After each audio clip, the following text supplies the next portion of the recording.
Hello সবাইকে, সবার কি অবস্থা? I hope you all are doing great. আচ্ছা, আজকের ভিডিওতে আমরা আপনাদেরকে যেটা দেখাবো সেটি হচ্ছে এলিমেন্টর আরেকটি প্রো উইজেট।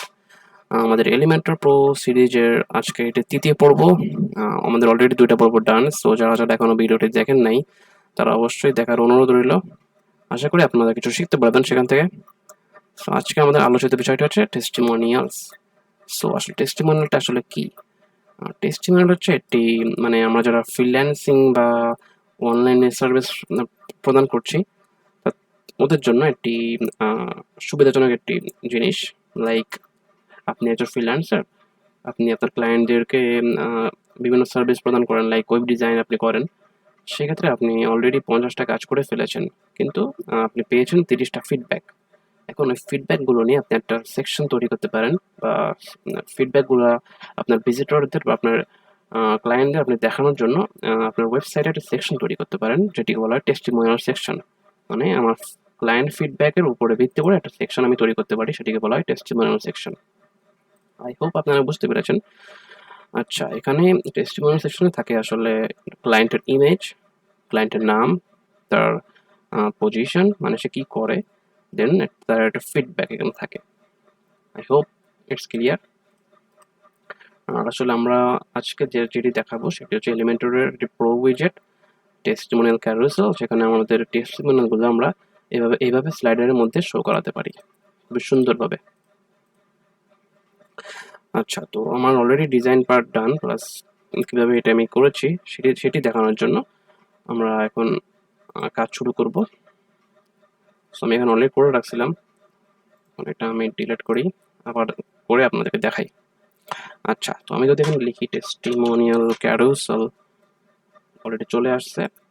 এটি যদি আপনি এলিমেন্টর ফ্রি ভার্সন ইউজ করেন সেক্ষেত্রে আসবে না, কারণ এটি Elementor pro version available. So আপনাকে প্রো ভার্সনে আপডেট হতে হবে। I hope it's clear. আচ্ছা, সো এখানে আমাদের বাই ডিফল্ট লেআউট থাকে এরকম, আর এখানে স্লাইডের একটা অপশন আছে যার আন্ডারে আমার 3টি স্লাইড আছে। কারণ আপনি যদি দেখেন এখানে বর্তমানে 3টাই স্লাইড আছে। আমি চাইলে এখান থেকে আরও স্লাইড অ্যাড করতে পারি, মানে এখানে একটি স্লাইড হচ্ছে একটি টেস্টিমোনিয়াল। আশা করি বুঝতে পেরেছেন। আচ্ছা, তো আমরা যদি এখানে আসি তাহলে আমরা দেখবো যে আমাদের লেআউটটাও ভিন্ন, প্লাস এখানে 3টা করে শো হচ্ছে। তো ঘাবড়ানোর কিছু নেই, আসলে এখানে কিছু কাজ আপনাকে করে নিতে হবে। আচ্ছা, তো ওই রকম লেআউট করার জন্য আমাকে স্ক্রিন থেকে এসে ডিফল্ট জায়গা সিলেক্ট করতে হবে বাবল। এখন বাবল তো সিলেক্ট করলাম, এরকম হয়ে গেল, কিন্তু এর 3টে করে শো হচ্ছে। এটা কিভাবে করব? এটি করার জন্য আপনাকে জাস্ট একটু নিচে আসবেন, স্লাইডস পার ভিউতে এসে 3 বা 3 যেটি বলেন এখন সিলেক্ট করে দিলেন, ব্যাস। আপনি আপনার ইচ্ছা মতো এখানে সিলেক্ট করুন, আপনি কটা করে শো করাতে চাচ্ছেন তার উপর ভিত্তি করে আপনি এখানে সিলেক্ট করতে পারবেন। আমি চাচ্ছি যে 3টা শো হোক, সেক্ষেত্রে আমি এখানে 3টা রাখলাম। আচ্ছা, আর স্লাইডস টু স্ক্রল, মানে আমার আমার এই ক্যারোসেলের যখন স্লাইড হচ্ছে সেক্ষেত্রে আমি কয়টি করে স্লাইড মানে নিতে চাচ্ছি, মানে আচ্ছা আমি আমার একটু ক্লিয়ার করে বোঝাই। লাইক এই যে আমার স্লাইড হচ্ছে, তাই না? এখন পার স্লাইডে আমি কয়টা করে টেস্টিমোনিয়াল রাখতে চাচ্ছি, একটা করে নাকি 3টি করে বা 4টি করে বা 5টি করে, সেক্ষেত্রে আমি এটা ইউজ করবো। লাইক এখন আছে আমার একটা করে স্লাইড এখানে যাচ্ছে, কিন্তু আমি যদি চাই 3টি করে যাবে, সেক্ষেত্রে একটু খেয়াল করবেন, দেখেন 3টি করে কিন্তু যাচ্ছে একবারে। আই থিঙ্ক বোঝাতে পেরেছি। আমি একটা করেই রাখলাম। আচ্ছা, এখানে আরো কিছু অপশন আছে, লাইক উইথটা মানে প্রস্থটা আপনি মেনটেন করতে পারবেন এখান থেকে, আমাদের দরকার নাই। এখানে আরো একটা ট্যাব আছে অ্যাডিশনাল অপশন, এখান থেকে বেসিক্যালি এই যে অ্যারো, তারপরে ডটস, এগুলো নিয়ন্ত্রণ করা যায়, প্লাস এটি স্মুথ যে টাইমিং এর মাধ্যমে স্লাইড হচ্ছে এটি নিয়ন্ত্রণ করা যায়। লাইক আমি যদি এখানে অ্যারোটা হাইড করি সেক্ষেত্রে অ্যারো হাইড হয়ে যাচ্ছে, প্লাস যদি পেজিনেশন নান করি সেক্ষেত্রে আমার পেজিনেশন হাইড হয়ে যাচ্ছে, তাই না? কিন্তু আমি যেটা আমার দরকার আছে সেজন্য আমি এটি হাইড করব না। আচ্ছা, এখন পেজিনেশন আন্ডারে আমরা দেখতে পাচ্ছি আরো এক্সট্রা 2টা অপশন। একটা হচ্ছে ফ্র্যাকশন বেসিক্যালি এটি ডাইনামিক্যালি নাম্বার শো করবে। লাইক আমি যদি সেকেন্ড স্লাইডে থাকি সেক্ষেত্রে এটি সেকেন্ড স্লাইড দেখাবে, যদি থার্ড স্লাইডে থাকি সেক্ষেত্রে থার্ড স্লাইড দেখাবে। আর যদি প্রোগ্রেস বার সিলেক্ট করি তাহলে প্রতি স্লাইডে এটি প্রোগ্রেস হবে। আচ্ছা, আর এখানে যে ট্রানজিশন ডিউরেশন দেখছেন এটি হচ্ছে এই টাইমিংটা আসলে।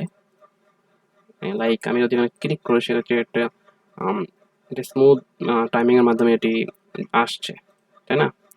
সেক্ষেত্রে এটা ইউজ হচ্ছে। যদি আমি এখানে 100 করে দিতাম তাহলে এটি লাইক একটু অকওয়ার্ড লাগতো। বুঝতেই পারছেন, আপনারা যখন এটা ইউজ করবেন তখন আরো বেশি ভালো করে বুঝতে পারবেন। আমি বাই ডিফল্ট যেটা ছিল ওটাই রাখলাম, আর এখানে ডটস করে দিলাম।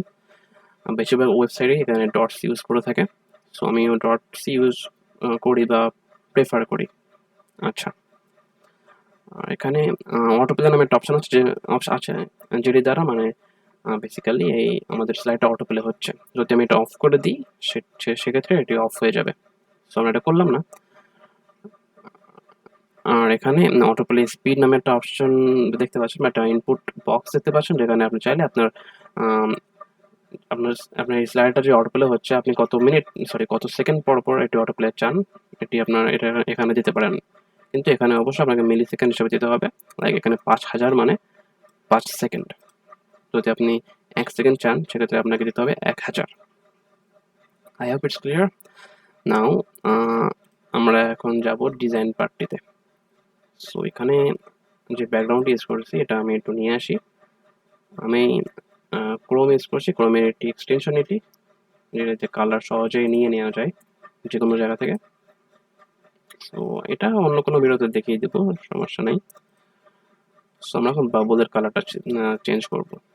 বাই ডিফল্ট এই কালারটা থাকে ব্যাকগ্রাউন্ডে, কিন্তু আমরা রাখতে চাচ্ছি না এটা, আমি চাচ্ছি এটা থাকবে। আচ্ছা, ঘাবড়ানো কিছু না, আমি টেক্সট কালার পরে চেঞ্জ করে নিচ্ছি।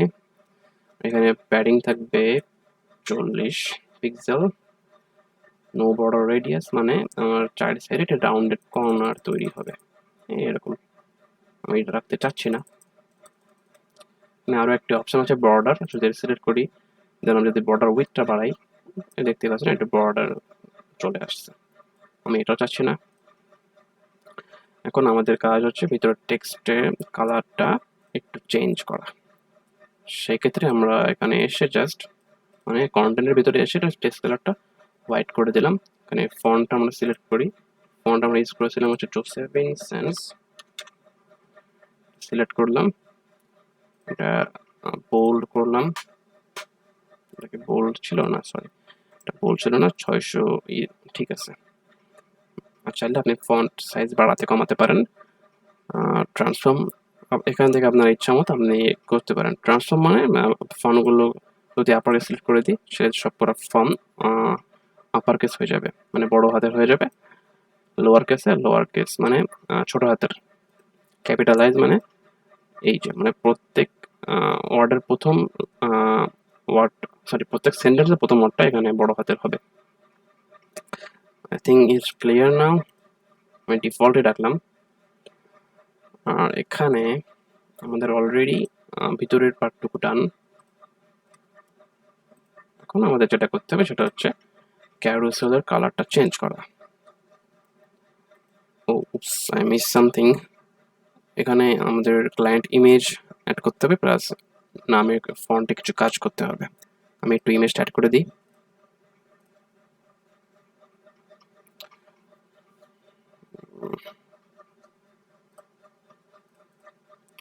ইমেজ অ্যাড করলাম একটা, দুইটা,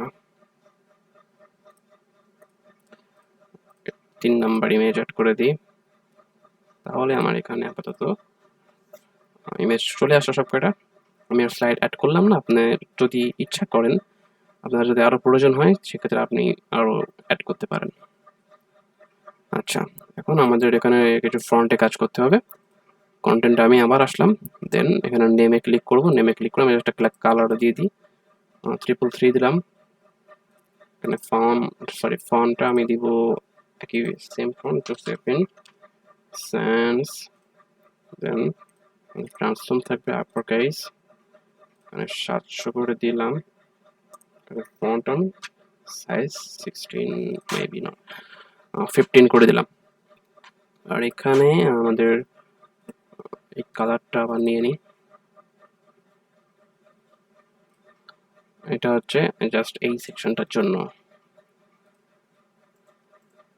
এখন একটা দিয়ে দিলাম, এখানে আমি ফন্টটা রাখলাম ল্যাটো। আমি যেগুলো ইউজ করছি ফন্ট এগুলো সবই হচ্ছে গুগল ফন্ট। আচ্ছা, এখন নেভিগেশনে আসলাম, মানে অ্যারো কালার আর ডট কালারটা আমি চেঞ্জ করবো। সেক্ষেত্রে এখানে নেভিগেশনে এসে আমাকে জাস্ট কালারটা বসিয়ে দিতে হবে। আপনারা আপনার ইচ্ছা মতো বসাবেন। আমি আমার প্রেফারেবল কালারটা বসালাম। দেন আমি পেজিনেশনে এসে এই ডটসের কালারটা আমি সিলেক্ট করে দিই। আমার কালার, যদি আমি এখানে কালার সিলেক্ট করি সেক্ষেত্রে আমার অ্যাক্টিভ ডটটা বাদে অন্য দুটি ডটের কালার চেঞ্জ হবে। তো আমি চাচ্ছি না আমার অ্যাক্টিভ ডটটা বাদে অন্য দুটা ডটের কালার চেঞ্জ হোক। সেই ক্ষেত্রে আমি এটা বাই ডিফল্ট যেটা আছে ওটাই রাখলাম, জাস্ট অ্যাক্টিভ ডট যেটি ওটার কালার আমি চেঞ্জ করলাম। আমি একটু বোঝাচ্ছি একটু পরে, আমি একটু সাইজ দিয়ে আসি, 9 দিলাম। আচ্ছা, এখন এখানে যেটি হচ্ছে আমার যে স্লাইডটি অ্যাক্টিভ সেই স্লাইডের জন্য এখানে অ্যাক্টিভিটি কালার দেখাচ্ছে। যদি আমি স্লাইড করি তাহলে বর্তমানে আমার এই স্লাইডটি অ্যাক্টিভ আছে, দ্যাটস ওয়াই এই ডটের কালারটি, অ্যাক্টিভ কালারটি এই কালার হয়ে গিয়েছে। আপনি চাইলে এই কালারটাও চেঞ্জ করতে পারেন আপনার ইচ্ছা মতো, নো প্রবলেম। আমি এখানে এইটাই রাখলাম। আচ্ছা, তো আমাদের সেকশন অলরেডি ডান, হুবহু একই সেকশনে করে ফেললাম আবার। আই হোপ ইটস ক্লিয়ার কিভাবে আপনি এটা টেস্টিমোনিয়াল সেকশন তৈরি করবেন আপনার ওয়েবসাইটের জন্য বা আপনার ক্লায়েন্টের ওয়েবসাইটের জন্য। বাই ডিফল্ট এলিমেন্টর ফ্রি ভার্সনে এটি টেস্টিমোনিয়াল উইজেট আছে, কিন্তু ওখানে স্লাইডার অপশনটা নাই, প্লাস এত ফ্লেক্সিবিলিটিও নাই। তো সেক্ষেত্রে আমি এলিমেন্টর প্রো এই উইজেটটা দেখালাম। সো আই হোপ আজকের ভিডিওটা আপনাদের ভালো লেগেছে বা অনেক কিছু শিখতে পেরেছেন। যদি কিছু শিখতে পেরে থাকেন তাহলে অবশ্যই আমাদের ইউটিউব চ্যানেলটি সাবস্ক্রাইব করবেন আর আমাদের ফেসবুক পেজের পাশে থাকবেন। আমাদের ফেসবুক পেজের লিঙ্ক ডিসক্রিপশনে দেওয়া থাকবে, সেখান থেকে আপনারা ফলো করতে পারেন বা লাইক করতে পারেন। সো ইনশাল্লাহ দেখা হচ্ছে আপনাদের সাথে পরবর্তী ভিডিওতে। সে পর্যন্ত আল্লাহ হাফেজ।